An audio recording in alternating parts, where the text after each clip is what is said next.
So I just wanted to kind of give an update on grant proposal, make sure you're feeling good about the next part that's due. So as y'all know, we're writing this in pieces, and then you'll submit the whole thing combined as a PDF later on the semester. But so just to review, right, these are all the pieces of your grant proposal that'll be there eventually. So the cover letter and resume, of course, you've done already. Same thing with the literature review statement of need, and we're excited, and I'm working through those, but I'll have them back to you in plenty of time for you to use them in revising for your final draft. And the next part that's due is this piece, so the approach, method of evaluation, timeline, and budget. And I'll just mention the supporting materials and the abstract. Those are the two pieces that you're going to write for the first time with your final draft. So, of course, you can't write an abstract till you have the whole thing, because it kind of summarizes the whole project, right?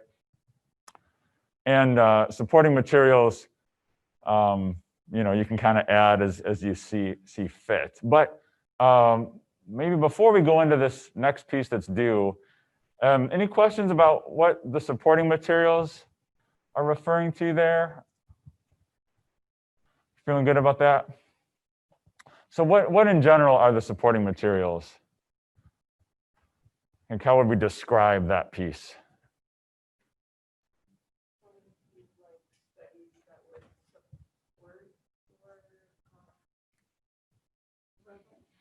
So they could be, so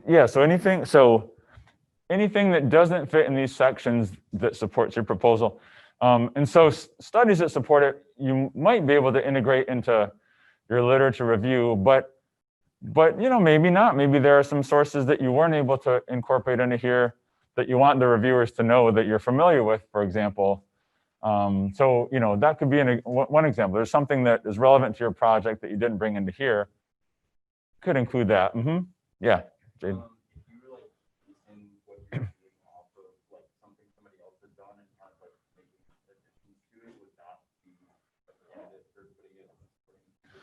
Yeah, I guess that could be. Yeah, so if you were, say you were modeling your project off of something someone had done somewhere else. So in that case, yeah, you'd certainly probably cite that or refer to it in all likelihood. But yeah, if you're modeling it really closely, that might be a good example of something to go in supporting materials. Yeah, did you have a concrete example in mind, or just kind of thinking just hypothetically? Yeah, cool. What other kinds of things might go in supporting materials, just to make sure we're clear? Yeah.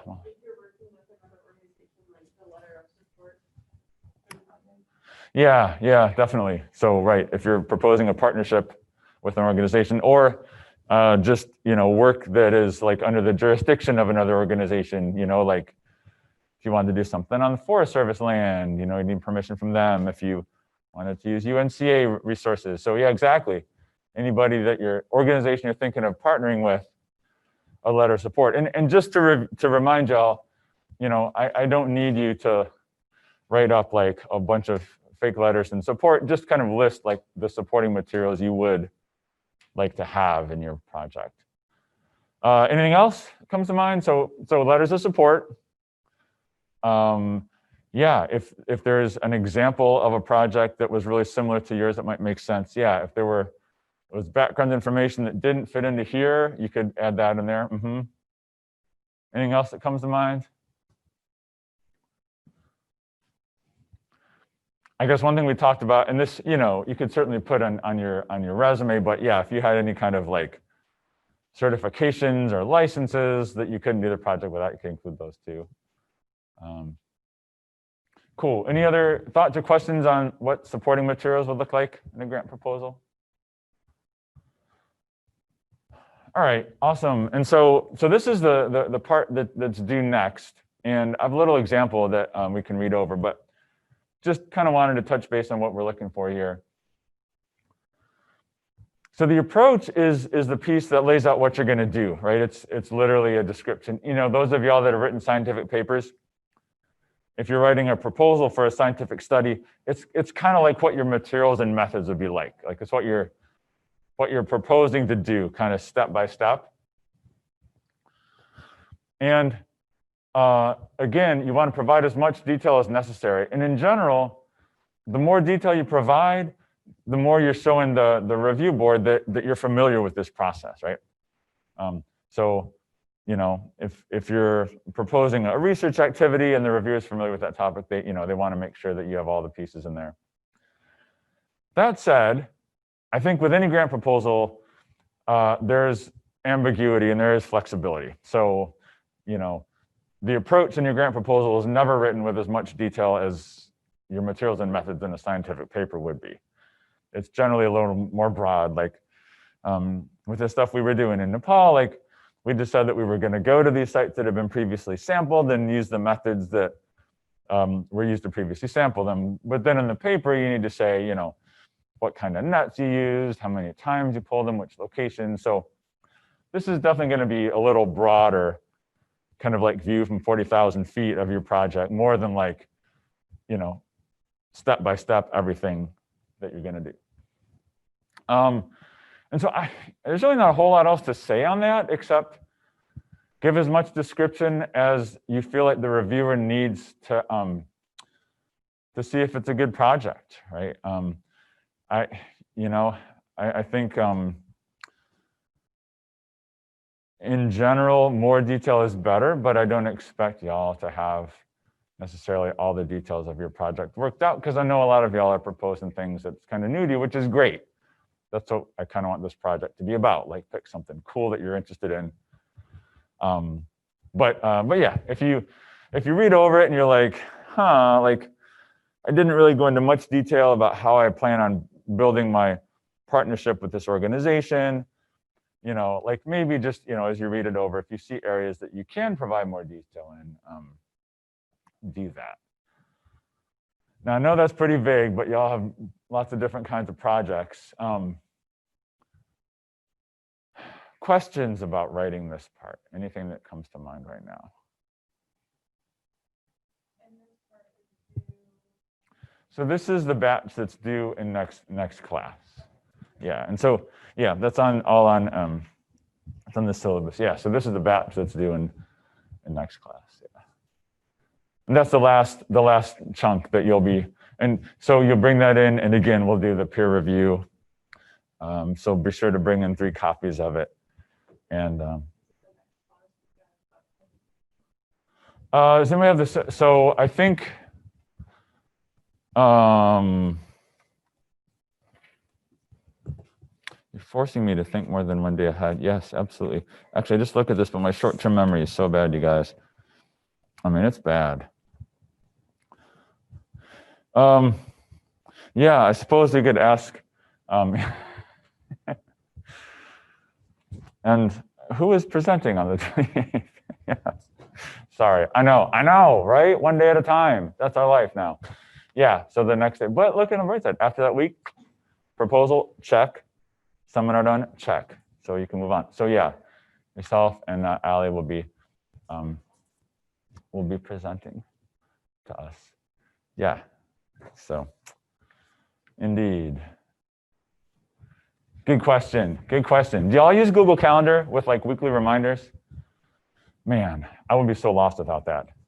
It gives me like, oh, what's coming up? It's like, you ever play those video games where you're driving like cars around bends and stuff and you can't see when you crash into it?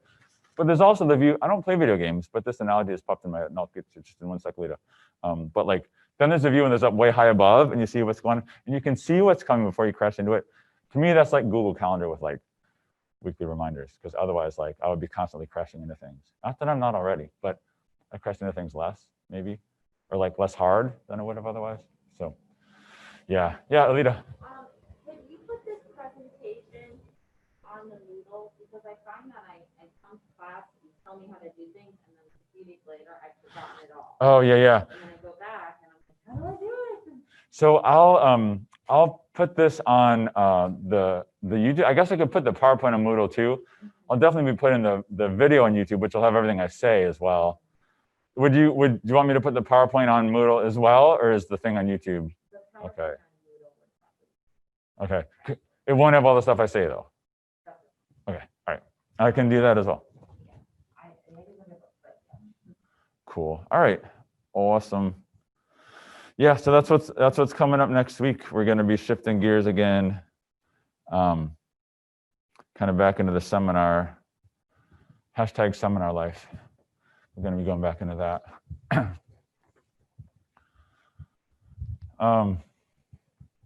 Cool. Any other questions about this piece? Are you guys like me? Are you like, man, I got stuff I got to do? I also, like, last night as I was falling asleep, I'm like, all the stuff I got to do. I'm like, oh my gosh, do I just like get out of bed now and do it? I'm like, no, I'm going to set my alarm early and do it. I know, crazy. You guys are going to have mad time management skills when this whole pandemic is over. Approach. Any other questions or thoughts on that? Except how much more awesome could it be? I don't know. I mean, maybe more, possibly, in a way. Then the next piece is method of evaluation. So with every project, the idea is that when someone gives you funds, they want to make sure that the project went well, right? So kind of like, how are you going to be able to say at the end of it, like, hey, thanks for the money. This is what I did. You know, this is how it was a success, right? So based on your proposal, you want to think about, like, how are you going to measure success? So if it's an environmental education kind of program, how might you evaluate success in that context?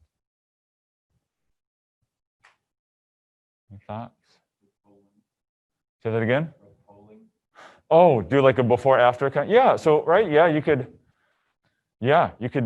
have them do a before and after yeah, test kind of thing. Absolutely. So literally measuring how much they learn. Yeah.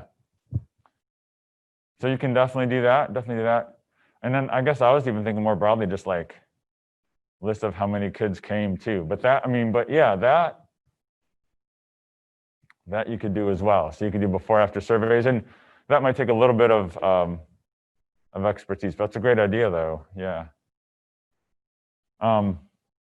What other kinds of projects are y'all doing? So like a couple of research projects.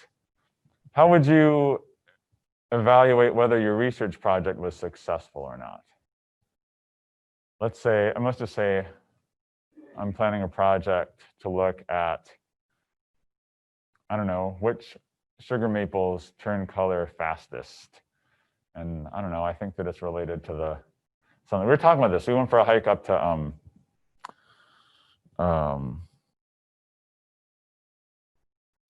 Snowball Trail. Anybody done the Snowball Trail north of?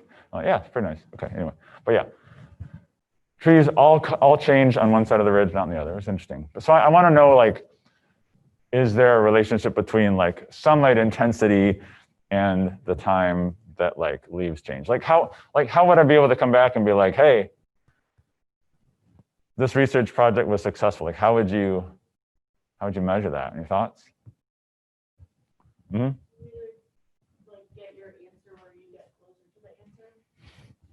Sure, yeah, absolutely.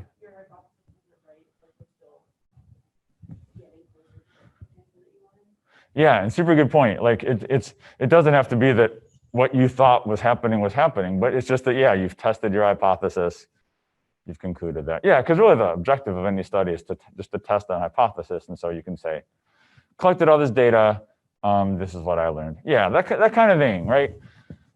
So based on your project, put yourself in the funder's shoes. Like if they give you the money you're asking for, how will they be able to look back and be like, yeah, like Harley did what she proposed to do. That's really awesome. We want to give her more money next time. So just kind of think of how you're going to evaluate that. Cool. And then the timeline piece, this is going to be an estimate, but funding agencies want to know about like funding disbursement and when it's going to happen. So, just kind of lay out when you plan to have things happen. And again, it's flexible, but it's a good thought exercise to think about like month to month, week to week, like when am I actually going to be doing what I'm proposing to do, right? Cool. So I think So the other piece is the budget. And I know we touched on this the other day as well. And probably the budget and the approach give kind of the most insight into how well your project is set up to succeed. So the more detail and better planning you can have in your budget, right, the more well thought out it will present your proposal as being. And so we have a budget template that's posted on Moodle. I hope you had a chance to look at it. It's also incorporated into the example we're going to look at real quick. But just a point to remember here, the Gillette Foundation does not require in-kind donations or anything like that, but it always makes your proposal look strong if you have support already lined up from other sources, whether it's volunteer hours to help with your project, or you have UNCA that's going to allow you to use some facilities for your project. Like whatever support you already have lined up, think about how to put kind of a monetary value on that. And if you have any questions about that, you can let me know. But with volunteer hours, people often use $10 an hour, and just to estimate contributions from that perspective. If it's donation of time or resources, just estimate it, but list it in enough detail. So in your budget, you don't just want to write what you need, or let me rephrase that. You don't just want to write what you're asking for. You also want to write things that you need that you're getting from other sources too, because that can strengthen your proposal. And as I mentioned, there's some organizations that require like in-kind support or matching funds, something like that. So sometimes when you write grant proposals, you're going to have to do that. Like before you submit it, you're going to say, all right, I got to line up. So I'm asking for $20,000. I got to line up $10,000 in support one way or another. And so, hey, I've got this many volunteers that are willing to help this much. At $10 a person per hour, that's this much. I've got this equipment that UNCA said I can use. How much would it cost if I had to go and buy that separately? I can list that. And then lo and behold, like you've got half of the stuff you're asking for. And so that's a good investment for a funding agency then, right? Because you've already, you've got a lot of what you need already. So they have to pay less to fund that project for you than if somebody else was proposing it and they didn't have all that stuff kind of lined up.